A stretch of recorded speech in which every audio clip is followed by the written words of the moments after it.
चला पाठीमागच्या तासामध्ये आपण जिथपर्यंत म्हणजे जो पॉईंट आपण त्या ठिकाणी बघितलं होतं आपली त्या संदर्भात आता चर्चा सुरू होती बघा।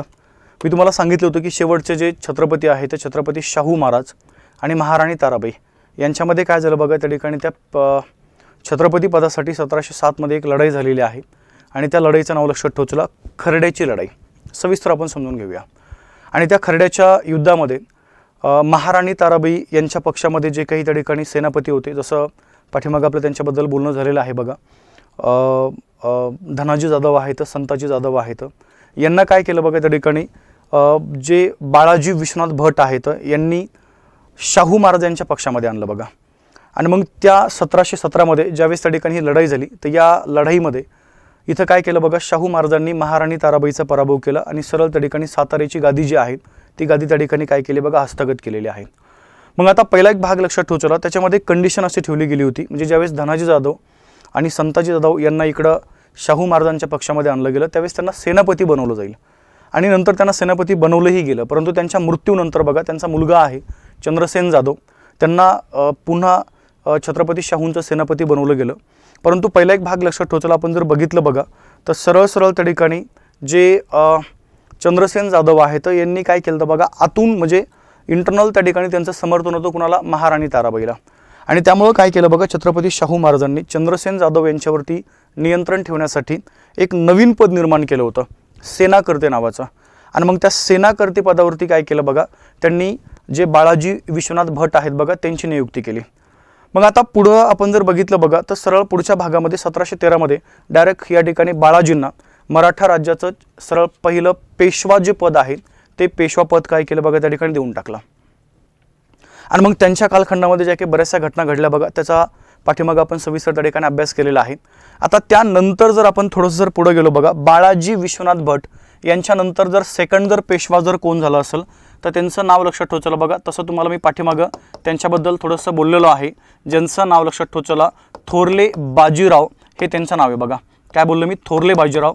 त्यांचा एकूण जर आपण कालखंड जर बघितला 1720 ते 1740 हा थोरले बाजीरावांचा टोटल त्या ठिकाणी एकूण कालखंड आहे। मग आता या पूर्णपणे ड्युरेशनचा जर आपण विचार केला तर पहिला एक भाग लक्षात ठेवला, त्यांच्या कालखंडामध्ये नेमकं काय काय घडले आपल्याला त्यांच्याबद्दल सविस्तर चर्चा करायची आहे। मग पहिला तर मुद्दा हा तुमचा क्लिअर पाहिजे बघा, थोरले बाजीराव किंवा त्यांना तुम्ही या ठिकाणी प्रथम बाजीराव असंही म्हणता। मग आता थोरले किंवा प्रथम बाजीराव जे आहेत यांचं मूळ जे नाव आहे बघा, हे मूळ नाव आपलं क्लिअर पाहिजे। यांचं मूळ नाव आहे बघा त्या ठिकाणी विसाजी।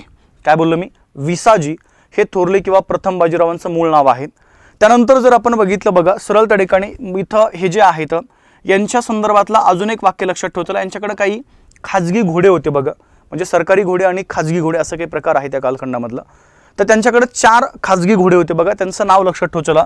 त्यापैकी त्यांचं नाव आहे, पहिल्या घोड्याचं नाव रंगा नावाचा एक घोडा आहे, त्यानंतर सारंगा नावाचा एक घोडा आहे, त्यानंतर जर आपण बघितलं बघा निळा नावाचा एक घोडा आहे आणि अजून आपण जर बघितलं तर आबलख नावाचा एक घोडा आहे बघा। असे 4 घोडे या बाजीरावांकडे या ठिकाणी तुम्हाला पाहायला मिळतील। आता त्यांचा एकूण जो कालखंड आहे मग त्या कालखंडामध्ये मराठा राज्यामध्ये काय काय झाले बऱ्याचशा स्टेप बाय स्टेप आपण सविस्तर सर्व घटनेचा आपल्याला या ठिकाणी अभ्यास करायचा आहे। पण त्यामध्ये पहिली जर आपण घटना बघितली बघा तर पहिली घटना अशी आहे, यांनी काय केलं बघा, मराठा दरबारामध्ये काही सरदार होते बघा। मग त्यामध्ये पहिले जर आपण सरदार बघितले तर सगळ्यात महत्त्वाचे भोसले सरदार आहेत। त्यानंतर जर आपण बघितलं बघा होळकर हे पण त्या ठिकाणी सरदार आपल्याला मराठा दरबारामध्ये पाहायला मिळतील। त्यानंतर जर आपण बघितलं शिंदे नावाचे पण सरदार आहेत जे मराठा दरबारामध्ये आपल्याला पाहायला मिळतील बघा। आणि त्याच्यानंतर जर आपण बघितलं तर गायकवाड नावाचे सरदार होते, हे पण आपल्याला या मराठा दरबारामध्ये पाहायला मिळत होते। मग आता पहिला तर मुद्दा आपला हा क्लिअर पाहिजे बघा की या बाजीरावांनी काय केलं, हे जे सरदार लोक आहेत त्यांना त्यांचे राज्य जे आहे बघा, म्हणजे त्या भागातले सरदार होते, डायरेक्ट त्यांना त्या भागामध्ये स्वतःचं राज्य स्थापन करण्याची परवानगी देऊन टाकली। मग आता इथं काय झालं बघा, सरळ हे जे भोसले सरदार आहेत यांनी काय केलं, एक छोटंसं राज्य केलं बघा, राज्य स्थापन केलं नागपूरच्या भागामध्ये। त्यानंतर बघा इथं जे होळकर आहेत या होळकरांनी काय केलं बघा, इंदोर या भागामध्ये एक स्वतःचं छोटंसं एक राज्य निर्माण केलं। त्यानंतर शिंदे आहेत, या शिंदेंनी काय केलं बघा, हे जे ग्वाल्हेर आहे तिथं आपलं छोटंसं एक राज्य निर्माण केलं। आणि त्यानंतर जे गायकवाड आहेत बघा, या गायकवाडांनी काय केलं, बडोदा या ठिकाणी आपलं एक छोटंसं राज्य निर्माण केलं. म्हणजे पहिला एक भाग लक्षात ठेवला. आता मराठा जे साम्राज्य आहे या साम्राज्याचे काय झाले बघा, इथं सरळ त्या ठिकाणी हे असे काही भाग या भागात पडलेले आहेत आणि एक अशा प्रकारचं मराठा राज्य किंवा आत्ता सध्याला आपण त्याला एक छोटा कच्चा महाराष्ट्र बघा, कच्चा महाराष्ट्र ज्याला आपण या ठिकाणी ऐतिहासिक शब्दामध्ये एक वाक्य वापरतो बघा मी, ज्याला आपण बृहद म्हणूया. म्हणजे बृहद महाराष्ट्र जो आहे बघा, म्हणजे एकंदरीत आपण जर बघितलं तर हे थोरले जे बाजीराव आहेत या थोरले बाजीरावांनी काय केलं बघा की ह्या सरदारांना त्या ठिकाणी त्यांची अशी घराणी स्थापन करण्याची परवानगी दिल्यामुळं एक महाराष्ट्राचा कच्चा मॅप जो आहे तो कच्चा मॅप त्या ठिकाणी निर्माण झाला. म्हणून त्या ठिकाणी थोरले बाजीरावांना बृहद महाराष्ट्राचा काय म्हणायचं बघा आपल्याला या ठिकाणी निर्माता म्हणायचं आहे. जर तुम्हाला परीक्षेमध्ये असा जर प्रश्न विचारला गेला की खालीलपैकी बृहद महाराष्ट्राचा किंवा कच्चा जो महाराष्ट्र आहे बघा त्या महाराष्ट्राचा निर्माता कुणाला म्हणायचे, तर आपलं उत्तर या ठिकाणी क्लिअर पाहिजे.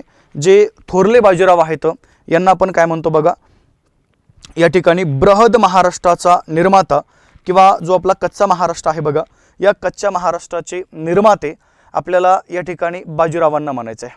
ओके, आता थोडंसं या पुढं त्यानंतर पुढचा एक भाग लक्षात ठेवायचा बघा. आता बाजीरावांच्या कालखंडामध्ये नेमकं काय काय झालंय आपल्याला त्याच्याबद्दल सविस्तर या ठिकाणी चर्चा करायची आहे. मग इथं जर आपण बघितलं बघा तर थोरले बाजीरावांच्या कालखंडामधले जे विजय आहेत बघा, विजय ह्या विजयावरती आपण काय करूया थोडक्यात या ठिकाणी चर्चा करूया. मग त्यांचा सगळ्यात महत्त्वाचा एक विजय आहे बघा, त्या विजयाचं नाव लक्षात ठेवचला ज्याला आपण इथं निजाम विजय म्हणूया. काय बोललो बघा, निजाम विजय. त्यानंतर 2 नंबर जर आपण बघितलं तर माळवा विजय हा एक त्यांचा महत्त्वाचा आहे. त्याच्यानंतर जर आपण बघितलं बघा गुजरात विजय हा पण एक त्यांचा संदर्भातला महत्त्वाचा आहे. त्याच्यानंतर जर आपण बघितलं तर लक्षात ठेवचला हा बुंदेलखंड नावाचा एक विजय आहे बघा, तो एक आपल्याला एक्झामसाठी महत्त्वाचा आहे. या बुंदेलखंडच्या नंतर दिल्ली विजय हा पण आपल्यासाठी एक महत्त्वाचा आहे बघा. आणि त्यानंतर जर आपण बघितलं तर या ठिकाणी हा वसई विजय आहे, हा पण आपल्यासाठी एक्झामच्या दृष्टीने एवढे तुम्हाला विजय बाजीरावांचे माहीत असणं आवश्यक आहे बघा की त्यांच्या कालखंडामध्ये हे सर्व विजय जे आहेत हे विजय त्या ठिकाणी त्यांनी प्राप्त केलेले आहेत. मग त्यामध्ये सरळ सरळ जर आपण बघितलं बघा सुरुवातीला हे जे त्यांचे 4 विजय आहेत बघा, कोणते 4, हे 4ही विजय लक्षात ठेवचला 1728 मधले आहेत. त्यानंतर दिल्लीबद्दल आपण जर बोललो बघा किंवा वसई वगैरे हे जे आहेत हे 2 विजय जर आपण बघितलं तर दिल्ली विजय त्यांचा आहे बघा या ठिकाणी 1737 मधला आणि वसई विजय आहे बघा या ठिकाणी 1739 मधला. एक एक भाग आपल्याला काय करायचा आहे इथं आपल्याला आता क्लिअर करून घ्यायचा आहे. एक एक विजय त्यांनी नेमका कसा प्राप्त केला आपण काय करू बघा ह्या संदर्भातला इथं आता अभ्यास करूया. आता निजामचा जर आपण विचार केला बघा, निजाम म्हणजे हैदराबाद, म्हणजे हैदराबादमध्ये निजामाची सत्ता होती. आता ज्यावेळेस मराठा राज्यामध्ये पहिला एक भाग लक्षात ठेवचला, मी जर तुम्हाला सुरुवातीला ह्या निजाम विजयाबद्दल जर बोललो बघा, कधी कधी काय होतं माहिती आहे का आपल्याला परीक्षेमध्ये मराठा राज्यासंदर्भातले काही महत्त्वाचे इथं आपण ज्याला म्हणूया ट्रिटी आहेत, ज्याला आपण करार म्हणू किंवा त्याला आपण तह म्हणू शकतो बघा, ह्या तहाचा क्रम तुम्हाला आत्तापर्यंत बऱ्याचदा वेगवेगळ्या परीक्षेमध्ये इथं विचारला गेलेला आहे. मग आता जर तुम्ही त्या निजाम विजयाबद्दल बोलले तर बघा हैदराबादमध्ये निजाम आहे आणि ज्यावेळेस मराठा राज्याचं आता काय झालं बघा छत्रपती शाहूंच्या त्या कालखंडाच्या नंतर दुसरा अजून एक राज्य निर्माण झालेलं आहे बघा, जे राज्य निर्माण केलं महाराणी ताराबाई यांनी. काय बोललो मी, महाराणी ताराबाई यांनी कोल्हापूरमध्ये काय केलंय एक वेगळं राज्य निर्माण केलेलं आहे. आणि मग काय व्हायचं माहिती आहे का, जो हैदराबादचा निजाम आहे तो महाराणी ताराबाईला काय करायचं माहिती आहे का, या ठिकाणी छत्रपती शाहू महाराज यांच्या विरुद्ध या ठिकाणी भडकवण्याचा प्रयत्न करायचा. म्हणजे आता पहिला भाग लक्षात ठेवचला, चला मराठा राज्याचे 2 भागामध्ये विभाजन झालंय, साताऱ्याची गादी आणि कोल्हापूरची गादी. पण या 2 गाद्यांच्या मध्ये निजाम काय करायचा बघा त्या ठिकाणी हस्तक्षेप करायचा आणि या 2 गाद्यामध्ये या ठिकाणी भांडणं लावायचं काम हा निजाम करत होता. मग या निजामचा बंदोबस्त लावणे या ठिकाणी आवश्यक आहे बघा. म्हणून या बाजीरावांनी काय केलं 1728 मध्ये, काय बोललो मी 1728 मध्ये डायरेक्ट त्या निजामचा पराभव केला एका युद्धामध्ये. आणि ज्या युद्धाचं नाव लक्षात ठेवचला ज्याला आपण पालखेडचं युद्ध म्हणूया. काय बोललो बघा या ठिकाणी पालखेडचं युद्ध. इथं तुम्हाला बऱ्याचदा परीक्षेमध्ये प्रश्न आलेला आहे की खालीलपैकी पालखेडच्या युद्धामध्ये बाजीरावांनी किंवा ही लढाई कुणाकुणा झाली, तर आपला आन्सर पाहिजे बघा ही लढाई त्या ठिकाणी झालेली आहे सरळ निजाममध्ये आणि या बाजीरावामध्ये. आणि इथं काय केलं बघा, पालखेडच्या युद्धामध्ये या म्हणजे आपले जे पेशवे आहेत बघा थोरले बाजीराव यांनी त्या निजामचा पराभव केला आणि निजामचा पराभव करून 1728 मध्ये त्या निजामसोबत एक तह केला, ज्या तहाचं नाव लक्षात ठेवा चला, ज्याला आपण मुंगी शेवगावचा तह म्हणूया. काय बोलले तुम्हाला मी, मुंगी शेवगावचा तह कधी केला, 1728 मध्ये. परत दुसरा मुद्दा असा होता की कोल्हापूरची जी सत्ता आहे, गादी आपण ज्याला म्हणूया, म्हणजे महाराणी ताराबाई वगैरे त्या ठिकाणी सत्ता करत होत्या, त्या इथं साताऱ्याच्या गादीला त्या मान्य करत नव्हत्या. मग आता पुन्हा एक भाग लक्षात ठेवला बघा, या पेशव्यांनी काय केले, म्हणजे थोरले बाजीरावांनी महाराणी ताराबाई असतील किंवा त्या ठिकाणी छत्रपती शिवाजी महाराज दुसरे असतील यांच्यासोबत एक तह केला, ज्या तहाचं नाव लक्षात ठेवला, ज्याला आपण म्हणूया या ठिकाणी वारणेचा तह. काय बोललो मी, वारणेचा तह. आणि तो केला बघा 1700 कधी इथं 31 मध्ये. आणि 1731 मध्ये वारणेचा तह करून काय केलं बघा, कोल्हापूरच्या गादीला या ठिकाणी छत्रपती शाहूंचं जे अस्तित्व आहे बघा, ते अस्तित्व या ठिकाणी मान्य करावं लागलं. ठीक आहे, तो एक वेगळा मुद्दा आपल्याला इथं माहीत असणं आवश्यक आहे. म्हणजे निजाम विजयामध्ये त्यांनी काय केलं बघा, त्यांची कर्तबगारी जी आहे ही या त्या ठिकाणी सिद्ध केलेली आहे. निजामचा पराभव केला आणि त्या निजामसोबत त्या ठिकाणी मुंगी शेवगावचा तह करून निजामला पुन्हा मराठा राज्यामध्ये हस्तक्षेप न करण्याचं काय केलं बघा, त्या ठिकाणी एक सक्ती किंवा ताकीद दिलेली आहे. दुसरा मुद्दा, महाराणी ताराबाईला म्हणजे कोल्हापूरच्या गादीला काय केलं, साताऱ्याच्या गादीचं जे अस्तित्व आहे बघा ते त्या ठिकाणी मान्य करावं लागलं. ठीक आहे, तो एक भाग लक्षात ठेवा.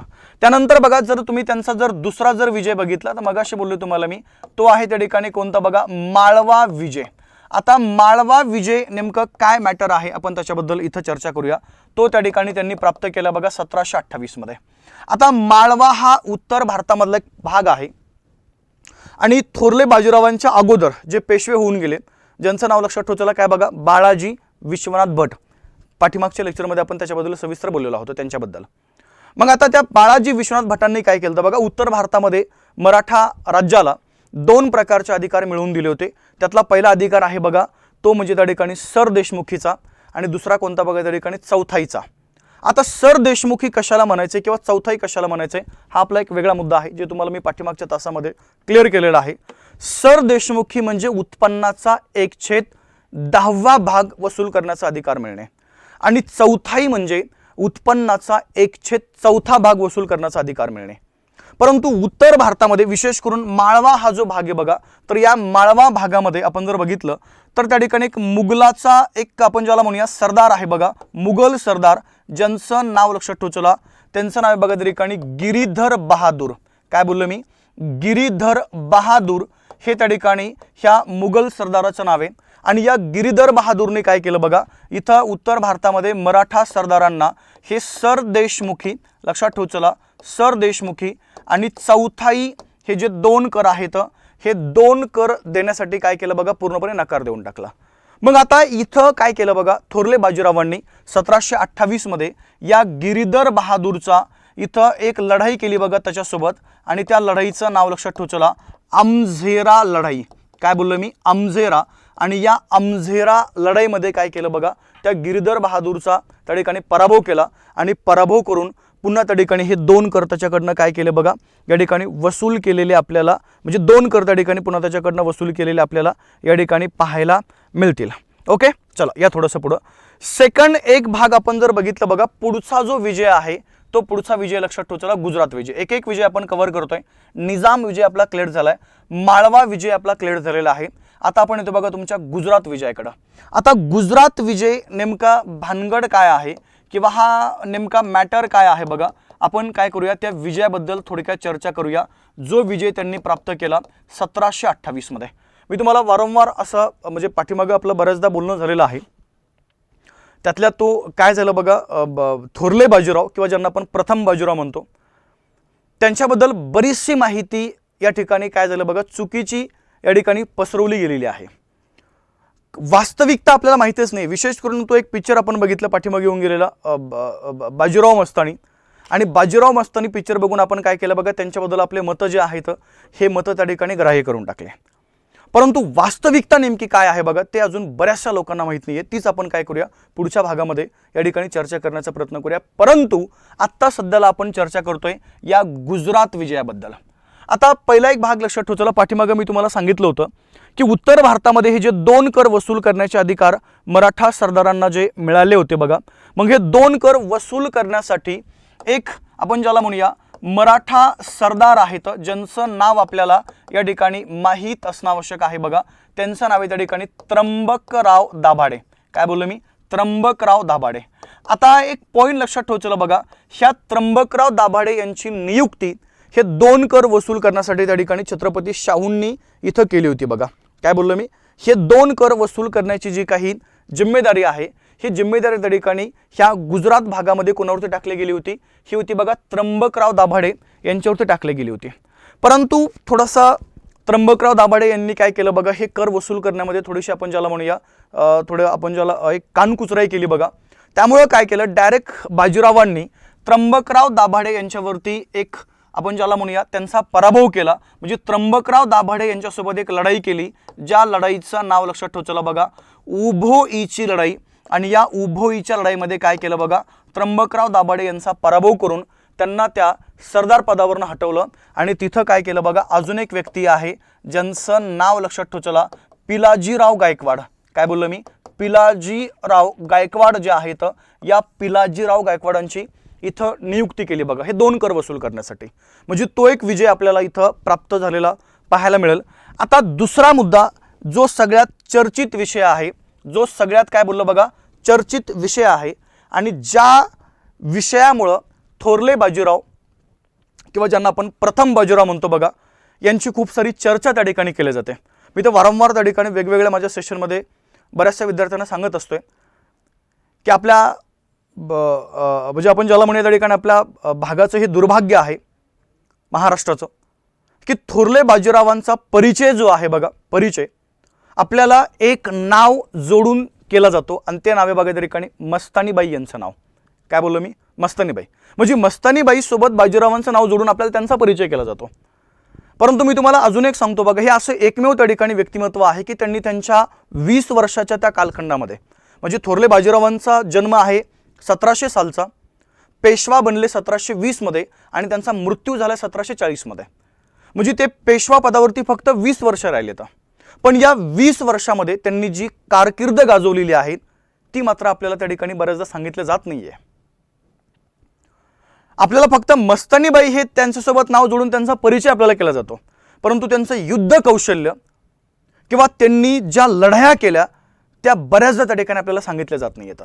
असे एकमेव पेशवा आहेत की ज्यांच्या त्या 20 वर्षाच्या कालखंडामध्ये त्यांनी एकूण 27 लढाया केल्या, आणि एकाही युद्धामध्ये त्यांचा पराभव आपल्याला त्या ठिकाणी झालेला पाहायला मिळत नाहीये। हे असे एकमेव त्या ठिकाणी सेनापती होते, असे एकमेव पेशवे होते। त्यांचे तुम्हाला मगाशी बोललो मी खाजगीमधले 4 घोडे येतं। 4 घोडे कोणते या ठिकाणी? रंगा, सारंगा, निळा आणि अबलख हे 4 घोडे तुम्हाला त्यांचे इथं खाजगीमधले पाहायला मिळतील। ह्या 4 घोड्यांना रोज त्या ठिकाणी त्यांना जेवण दिल्याशिवाय, म्हणजे घोड्यांचं जे चारा वगैरे आहे तो चारा दिल्याशिवाय हे पेशवा अन्नप्राशन करत नव्हते, हे पण जेवत नव्हते। एवढं त्यांचं प्राणीमित्रावरती प्रेम होतं। बरं, दुसरा मुद्दा जर आपण बघितलं बघा, तर त्यांचं युद्ध कौशल्य किंवा त्यांची त्यांच्या आर्मीवरती असणारी जी पकड आहे बघा, ही मात्र खतरनाक होती। काय बोलतो लक्षात घ्या। म्हणजे आजही तुम्हाला सांगतो बघा, लंडन मधलं जे मिलिटरी स्कूल आहे त्या मिलिटरी स्कूलमध्ये आजही तुम्हाला सांगतो बाजीरावांच्या युद्ध कौशल्याचे धडे तिकडल्या लोकांना त्या ठिकाणी शिकवले जातात। म्हणजे त्यांचा परिचय, म्हणजे बघा लक्षात घ्या, ब्रिटनमध्ये त्या तिकडल्या मिलिटरी स्कूलमध्ये थोरले बाजीरावांचा परिचय हा या ठिकाणी जगातील सर्वश्रेष्ठ सेनापती म्हणून केला जातो, आणि आपल्याकडे त्यांचा उल्लेख त्या ठिकाणी मस्तानीबाई या नावासोबत जोडून त्यांचा परिचय केला जातो। बरं चला ठीक आहे, मान्य आहे, पण मस्तानीबाईचं खरा मॅटर काय आहे हे पण बऱ्याचशा लोकांना माहित नाही अजून। तर लक्षात घ्या आता मस्तानीबाई नेमका मॅटर काय आहे। आणि अजून एक भाग लक्षात ठेवा, आता जर तुम्ही इथं जर बघितलं तर या मस्तानीबाईचा मॅटर म्हणजेच आहे बघा तो बुंदेलखंड विजय। काय बोलतो लक्षात ठेवा, हा जो बुंदेलखंड विजय आहे इथं तुम्हाला पूर्णपणे हे प्रकरण या ठिकाणी क्लिअर होतं बघा। तो त्यांनी प्राप्त केला 1728 मध्ये। तुम्ही कल्पनाही करू शकत नाही, 28 वर्ष त्यांचं वय आहे सध्याला। म्हणजे 1728 मध्ये त्यांनी जर हे पूर्णपणे विजय जर प्राप्त केले तर त्यांचा जन्मच आहे 1700 सालचा, आणि विजय प्राप्त करता 1728 मध्ये, म्हणजे वयाच्या 28व्या वर्षी। आणि आज आपण त्यांच्या म्हणजे बऱ्याचदा कधी कधी म्हणजे हे खूप हे असं पाहून बऱ्याचदा दुःख पण होतं. लक्षात ठेवा चला, ते पिक्चर आलतं बघा बाजीराव मस्तानी, त्या बाजीराव मस्तानीमध्ये वेगळंच त्या ठिकाणी काहीतरी दाखवलं गेलंय. आणि त्यामुळं काय होतं माहिती आहे का, 15-15, 16-16, 20-20 वर्षाची मुलं या ठिकाणी बाजीराववरती टीका करताना आपल्याला पाहायला मिळत आहे. अरे लक्षात ठेवा चला, ते टीका करण्यासारखं ते पात्र नाही आहे, किंवा त्यांचं जे व्यक्तिमत्व आहे टीकात्मक नाही आहे. अगोदर त्यांच्या व्यक्तिमत्वामध्ये आपल्याला त्या ठिकाणी पूर्णपणे बुडायला पाहिजे, त्यांच्या व्यक्तिमत्वाचा पूर्णपणे आपण अभ्यास करायला पाहिजे, आणि नंतर मग त्या ठिकाणी आपण आपलं जजमेंट द्यायला पाहिजे. तर पहिला एक भाग लक्षात ठेवा चला बघा, 28 वर्षामध्ये म्हणजे 28व्या वर्षी जर भारतातल्या इतर कोणत्याही राज्यावरती, मग बुंदेलखंड असेल, कर्नाटक असेल, अवध असेल, बंगाल असेल, ओके, जर कोणत्याही राज्यावरती, रोहिलखंड असेल, जर संकट जर आलं तर लक्षात ठेवा चला, त्या राज्याचे जे काही प्रमुख राजे होते बघा, हे मदत मागायचे फक्त 28 वर्षाच्या पेशव्याला.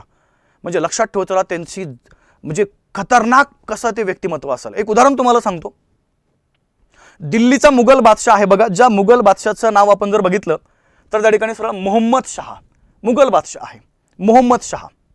आणि त्या मुघल बादशाहाने काय केलं बघा, एकदा अशी टीका केली यांच्यावरती, बाजीरावांच्यावरती, आणि सांगितलं की 28 वर्षाचा पेशवा काय करू शकतो असं करून, म्हणजे आपला तर पराभव त्या ठिकाणी करू शकत नाहीये. बरं, पराभव करण्यासाठी पेशवा राहतात पुण्यामध्ये, आपण आहोत दिल्लीमध्ये, तिथून तर इकडं येण्यासाठी पेशव्याला मिनिमम त्या ठिकाणी 15-20 दिवस लागतील. तोपर्यंत आपण त्या ठिकाणी जे काय करायचं ते करून टाकू. म्हणजे काय केलं माहिती आहे का, सरळ त्या बादशाहानी, लक्षात ठेवा चला, मोहम्मद शहानी पेशव्याला एकदम इझिली घेतलं. आणि फक्त ही बातमी ह्या पेशव्यांना कळाली की आपली त्या ठिकाणी आपल्याला खूप इझिली घेतलं गेलंय मुघल दरबारामध्ये, आणि प्लॅन केला की आता या ठिकाणी त्या मुघल बादशाहाला आपल्याला धडा शिकवायचा आहे. लक्षात घ्या, घोड्यावरचा प्रवास आहे, एकटा प्रवास करत नाही येते, पाठीमागे त्यांच्यासोबत त्या ठिकाणी 4-5 हजाराची आर्मी आहे. आणि ह्या 4-5 हजाराच्या आर्मीने घोड्यावरती प्रवास करून 4 ते 5 दिवसामध्ये दिल्ली काबीज केली. म्हणजे तुम्ही आता कल्पनाही करू शकत नाही, आज आपण जर 4 व्हीलरमध्ये जर या ठिकाणी पुण्यावरनं किंवा त्या ठिकाणी बाकी इतर शहरावरून आपण जर दिल्लीला जर जायचा प्लॅन केला तर 4 व्हीलरवर मोठी जर गाडी आपण घेतली बघा, तर कमीत कमी आपल्याला 1.5 ते 2 दिवस लागतात. हा घोड्यावरचा प्रवास आहे. म्हणजे तुम्ही आता कल्पनाही करू शकत नाहीये, 4 ते 5 हजार आर्मी सोबत आहेत, आणि 4 ते 5 हजार आर्मी घेऊन या ठिकाणी थोरले बाजीराव दिल्ली काबीज केली 4 ते 5 दिवसामध्ये. म्हणजे आता तुम्ही विचार करा, त्यांचं त्या सैनिकावरती खतरनाक पद्धतीने कंट्रोल कसं असणार आहे, आणि त्या आर्मीमध्ये डिसिप्लिन किती खतरनाक असणार आहे. मी तर वारंवार त्या ठिकाणी सांगत आलो बघा, जर आपल्याला आयुष्यामध्ये सक्सेस किंवा जर यश मिळवायचं आहे, 2 गोष्टी पाहिजेत. पहिली गोष्ट डिसिप्लिन 100% पाहिजे. जर तुमच्याकडे डिसिप्लिन नसेल तर नॉट पॉसिबलच नाही तुम्हाला यश मिळणं. म्हणजे काहीतरी आज 8 वाजता अभ्यासिकेत गेले, दुसऱ्या दिवशी 10 वाजता गेले, तिसऱ्या दिवशी सकाळी 7ला जाऊन बसले, चौथ्या दिवशी डायरेक्ट दुपारी 2ला गेले, अशाने होत नसतात. Discipline discipline. म्हणजे ह्या सैनिकावरती लक्षात ठेवा चला, 5व्या दिवशी त्यांनी दिल्ली काबीज केली. आणि जसं त्या मुघल बादशाला कळालं, मोहम्मद शहाला, की 28 वर्षाचे पेशवे दिल्लीच्या बाहेर येऊन थांबलेत आणि आपल्याला युद्ध करण्यासाठी चॅलेंज करताय, सैनिक काढा, आणा समोर आमच्या, आम्हाला इझिली घेतलंय. तर रेकॉर्ड आहे इतिहासामध्ये, दिल्लीचा मुघल बादशाह दिल्ली सोडून पळून गेला 3 दिवस. दिल्लीच्या त्या दरबारामध्ये थांबण्याची हिंमत नव्हती मुघल बादशाहची. दिल्ली खतम, लक्षात घ्या, आउट, बाहेर, 3 दिवस खतम. आणि जोपर्यंत बाजीराव दिल्लीच्या बाहेर होते, मुघल बादशाहची पण हिंमत नव्हती दिल्ली दरबारामध्ये येण्याची. एवढा दरारा, एवढी धमक आणि एवढा एक दबदबा त्यांनी ऑल इंडियामध्ये निर्माण केला होता. आणि आपण त्यांची सहज टीका करून टाकतो इकडं. का? माहीत नाही इतिहास आपल्याला खरा. उगा काहीतरी 2-4 लोक काहीतरी वेगळं सांगतात, आपण त्या पूर्ण लगेच त्या ठिकाणी पसरून टाकतो. मग आता ज्यावेळेस तुम्ही बुंदेलखंड बद्दल बोलता बघा, लक्षात ठेवा चला, मस्तानीबाईचा मॅटर काय तो समजून घ्या तुम्ही. आता प्रथमतः इथं मी तुम्हाला सांगतोय मस्तानीबाईचा मॅटर काय बघा. बुंदेलखंडचा जर आपण विचार केला तर इथं ह्या बुंदेलखंडचा एक राजा आहे, ज्या राजाचं नाव लक्षात ठेवा चला, छत्रसाल बुंदेला. काय बोललो तुम्हाला मी? छत्रसाल बुंदेला हा त्या ठिकाणी बुंदेलखंडचा राजा आहे. आणि इथं आपण जर बघितलं बघा, दिल्लीचा एक वजीर आहे ज्या वजिराचं नाव लक्षात ठेवा चला, मोहम्मद खान बंगश. काय बोललो तुम्हाला मी? मोहम्मद खान बंगश हे त्या दिल्लीच्या वजिराचं नाव आहे. आता ह्या मोहम्मद खाननी काय केलं बघा, 1728 मध्ये त्या छत्रसाल बुंदेलाला कैद केलं आणि कैद करून डायरेक्ट त्या ठिकाणी कुठे घेऊन आला? तो दिल्लीमध्ये घेऊन आला. आता लक्षात ठेवा चला, मग आता मुद्दा असा आहे बघा की या बंगश खाननी काय केलं, डायरेक्ट छत्रसालला कैद करून दिल्लीमध्ये आणलं आणि डायरेक्ट धमकी दिली की तुझं राज्य मला देऊन टाक, अन्यथा तुझी हत्या करून तुझं राज्य मी पूर्णपणे हडप करून टाकेल. मग आता लक्षात ठेवा चला, छत्रसाल बुंदेला हे काय मोठी हस्ती नाही आहे, खूप मोठं व्यक्तिमत्व आहे, खूप मोठं त्या ठिकाणी राजा आहेत, त्यांच्याकडे आर्मी, लाखोनी आर्मी आहे. तरी पण लक्षात ठेवा चला, आता छत्रसाल बुंदेला एक गोष्ट कळाली की जर आता मला अखंड हिंदुस्थानमध्ये जर कोणी वाचवू शकत असेल तर एकच व्यक्ती आहे आणि ती व्यक्ती आहे बघा छत्रपती शिवाजी महाराज यांच्या स्वराज्यामधला एक पेशवा आणि त्या पेशव्याचं नाव आहे त्या ठिकाणी थोरले बाजीराव. आणि मग या छत्रसाल बुंदेलांनी काय केलं बघा, त्या बंगश खानच्या कैदेमध्ये असताना काही पत्र पाठवले. या पत्र दिल्लीवरनं आले बघा डायरेक्ट कुठं? पुण्यामध्ये. आणि हे पत्र आले त्या पेशव्याकडं, थोरले बाजीरावांकडं, आणि सांगितलं की माझी तुम्ही बंगश खानच्या ताब्यातून सुटका करा. जर बंगश खानच्या ताब्यातून माझी जर तुम्ही सुटका केली तर मी तुम्हाला माझ्या राज्याचा डायरेक्ट अर्धा हिस्सा देऊन टाकतो. नॉट ए जोक, अर्धा हिस्सा, अर्ध राज्य. आणि त्या एक मगाशी एक पिक्चरचा उल्लेख केला मी, मस्तानी, काय बाजीराव मस्तानी. त्या पिक्चरमध्ये काय सांगितले, बाजीराव त्यांच्या म्हणजे एंट्रीच अशी केलेली आहे मस्तानीबाईची की असं काहीतरी त्या महालामध्ये आहे, ते तुम्ही बघू शकता, ते मूवीमध्ये आहे. ते बाजीराव असते महालामध्ये, काहीतरी तलवारीने काहीतरी युद्धाची आखणी करतात आणि मस्तानीबाई अशी एकदम खतरनाक दाखवलेली आहे, त्या घोड्यावरती पळत पळत येते आणि डायरेक्ट खिडकीमधून उडी मारती बाजीरावच्या महालामध्ये आणि डायरेक्ट गळ्याला तलवार लावती, चला आमच्या पप्पाला पकडले आणि मग त्यांना सोडून आणा. अरे पॉसिबल आहे का पोरांनो? ते विचार करू शकतो, विचार करण्यासारखी गोष्ट आहे. बाजीराव आणि त्यांच्या महालामध्ये त्यांच्या परमिशन शिवाय डायरेक्ट खिडकीतून उडी मारणं पॉसिबलच नाही त्या गोष्टी. हे चला, तो एक करमणुकीचा भाग आहे पिक्चर. म्हणजे सुरुवातीलाच तुम्हाला सांगितलेलं असते काल्पनिक वगैरे आहे, त्यामुळे आपण तिथं काही ऑब्जेक्शन घेऊ शकत नाहीये. परंतु लक्षात ठेवा चला, आणि बाजीरावांनी काय केलं बघा, हा प्रस्ताव त्या ठिकाणी स्वीकारला. मग आता ज्यावेळेस बाजीरावांनी हा प्रस्ताव स्वीकारला त्यावेळेस बंगश खानला वाटलं, एक 28 वर्षाचा बाजीराव आहेत पेशवे, काय करतील बरं? आहेत कुठं? पुण्यामध्ये. छत्रसाल आहेत कुठं त्या ठिकाणी? छत्रसाल बुंदेला कुठं आहे? तर दिल्लीमध्ये. बाजीरावांना पुण्यावरनं दिल्लीला येण्यासाठी मिनिमम 10-15 दिवस लागतील. तोपर्यंत आपण त्यांची हत्या करू आणि त्यांचं राज्य काय करू बघा, त्या ठिकाणी हडप करून टाकू. मग आता लक्षात ठेवा चला, म्हणजे इथं जर आपण या मोहम्मद बंगश खान बद्दल जर बोललो तर मोहम्मद बंगश खान याच गैरसमजामध्ये आहे की 28 वर्षाचे पेशवे पुण्यावरनं दिल्लीला येणार कधी, आणि जर आली तर माझी आर्मी काही छोटी नाही आहे, आपण त्या ठिकाणी पेशव्यांचा पराभव करून, म्हणजे हे पॉसिबलच नाही आहे. परंतु लक्षात ठेवा चला बघा, मी तुम्हाला मगाशीच बोललोय, हे एक वादळी व्यक्तिमत्व आहे, लक्षात घ्या. आणि पुन्हा त्या ठिकाणी आर्मी तयार केली बाजीरावांनी आणि आर्मी तयार करून 4 ते 5 दिवसामध्ये दिल्ली काबीज केली. आणि एका रात्री लक्षात ठेवा चला डायरेक्ट दिल्लीवरती आक्रमण केलं. मोहम्मद बंगश खान वेगळेच, त्याचं विश्व वेगळं आहे बघा. म्हणजे बंगश खानला कल्पना पण नाहीये की बाजीराव दिल्लीच्या जवळ येऊन थांबलेत आणि आज रात्री बाजीराव दिल्लीवरती आक्रमण करून हे छत्रसाल बुंदेलाला सुटका करणार आहेत त्यांची. परंतु मोहम्मद बंगश खान वेगळ्या याच्यामध्ये गैरसमजामध्ये आहेत आणि त्या रात्री बाजीरावांनी दिल्लीवरती आक्रमण केलं. लक्षात ठेवा चला, दिल्लीवरती आक्रमण करून त्या ठिकाणी मोहम्मद बंगश खानच्या सैनिकांचा पराभवही केला. बंगश खानला काय चाललं काहीच कळत नाहीये, कोण आलंय, कोण आक्रमण करतंय, काहीच ताळमेळ नाहीये, कारण की बाजीरावांचं आक्रमण आहे. आणि मग लक्षात ठेवा चला, त्याच रात्री काय केलं बघा, बाजीरावांनी छत्रसाल बुंदेला यांची सुटका केली आणि लगेच त्या ठिकाणी कुठं घेऊन आले, ते घेऊन आले त्या ठिकाणी ह्या बुंदेलखंडमध्ये. आणि सकाळी उठून मग मोहम्मद खान बंगश बघतोय दिल्लीमध्ये, कुणाचा हात तुटलाय, कुणाचा पाय तुटलेला आहे. आणि मग त्या मोहम्मद बंगश खानला कळालं की ज्यांना आपण एकदम इझिली घेतलं होतं त्यांनी तर रात्री दिल्ली लुटली आणि हे सगळं पराभवाचं विजयामध्ये रूपांतर करून गेले. म्हणजे असे हे बाजीराव आहेत, लक्षात घ्या. आणि ठरल्याप्रमाणे काय झालं बघा, त्या छत्रसाल बुंदेलांनी आपल्या राज्याचा अर्धा हिस्सा कोणाला देऊन टाकला, त्या ठिकाणी बाजीरावांना दिलेला आहे. म्हणजे 28 वर्षाचे पेशवे, अर्ध राज्य मिळालं त्यांना. कुणाचं? ह्या बुंदेलखंडचं अर्ध राज्य त्यांना त्या ठिकाणी तिथं दिलेलं आहे. म्हणजे त्या भागातून महसूल गोळा करण्याचा अधिकार त्यांना दिलेला आहे. लक्षात ठेव चला. आणि अजून त्याच्या पुढची घटना सांगतो बघा. मला सांगा, जर एवढा शूरवीर सेनापती जो त्या पुण्यावरनं येऊन त्या ठिकाणी आपलं प्राण वाचवू शकतो, मग आता लक्षात ठेव चला, जर तुम्ही मेडावल कालखंडामध्ये गेले, या कालखंडामध्ये, तर इथं सरळ सरळ काय व्हायचं माहिती आहे का, जास्तीत जास्त त्या ठिकाणी आपण ज्याला म्हणूया नातेसंबंध प्रस्थापित केले जायचे बघा, म्हणजे लग्न वगैरे हे जास्त केले जायचे. मग आता एवढा जर शूरवीर सेनापती जर आपल्या नातेसंबंधामध्ये जर आला, तर माझं राज्य हे कायमचं काय होईल बघा, त्या ठिकाणी सिक्युअर होऊन जाईल. डबल माझ्या राज्यावर कोणी आक्रमण करणार नाही. का? कारण की बाजीराव माझ्या नातेसंबंधात आलेत. आणि म्हणून छत्रसाल बुंदेलाची एक मुलगी आहे बघा, त्यांची एक मुस्लिम पत्नी होती, आणि त्या मुस्लिम पत्नीची एक मुलगी आहे ज्यांचं नाव लक्षात ठेव चला, मस्तानीबाई. आणि मग त्या छत्रसाल बुंदेलांनी काय केलं बघा, मस्तानीबाईचा प्रस्ताव हा बाजीराव जे पेशवे आहेत त्यांच्या समोर त्या ठिकाणी लग्नासाठी मांडला.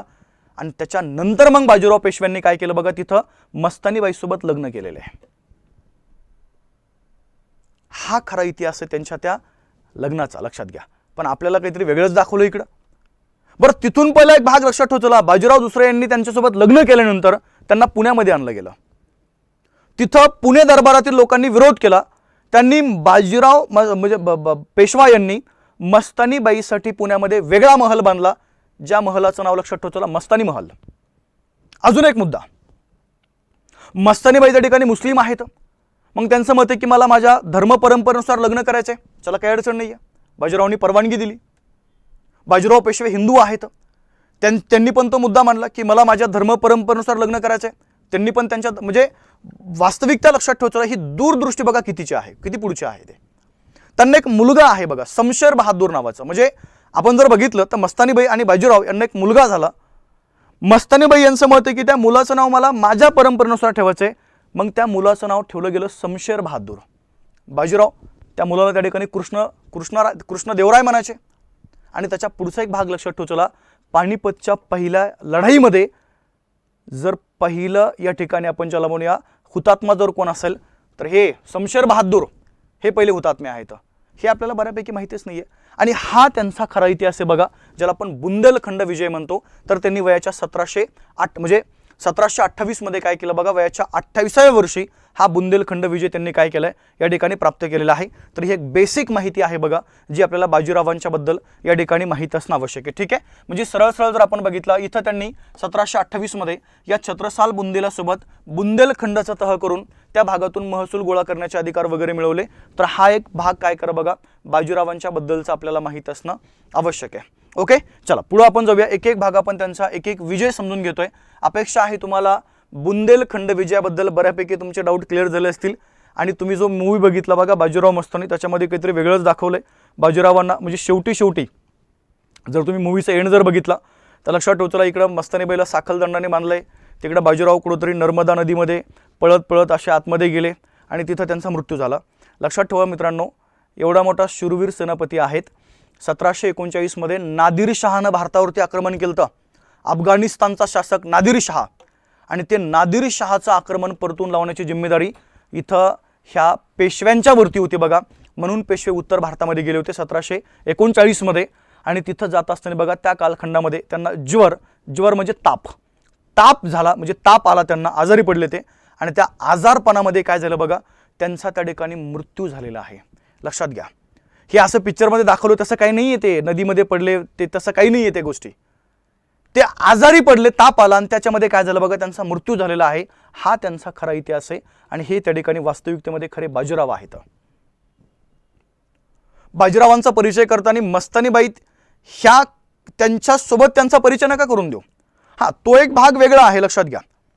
तिथंही त्यांच्यामध्ये आपण जर बघितलं बघा, हे पूर्णपणे तुम्हाला आता आपला तो अभ्यासात्मक एवढा भाग नाही येतो. म्हणजे आपण ज्या एक्झामची तयारी करतोय बघा, त्या एक्झाममध्ये एवढं तुम्हाला डीपमध्ये त्यांच्याबद्दल विचारलं जाणार नाहीये.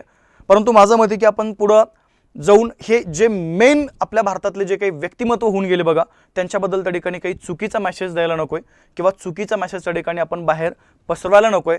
म्हणून त्या ठिकाणी ही माहिती जस्ट आपल्याला आपल्याला या ठिकाणी माहीत असणं आवश्यक आहे बघा. ठीक आहे, मग चला एक एक विजयाबद्दल आपण बोलतोय बघा. निजाम विजय आहे, माळवा विजय आहे बघा, त्यानंतर गुजरात विजय आहे, बुंदेलखंड विजय आहे, वसई आहे, दिल्ली आहेत. हे विजय तुम्हाला बाजीरावांचे या ठिकाणी माहीत असणं आवश्यक आहे बघा. ठीक आहे, चला आता पुढे आपण जाऊया. 3 विजय आपल्या त्या ठिकाणी झालेले आहेत. आता पुढचा त्यांचा जो विजय आहे त्या विजयाचं नाव लक्षात ठेवा कोणता बघा, त्या ठिकाणी दिल्ली विजय. काय बोललो मी, दिल्ली विजय.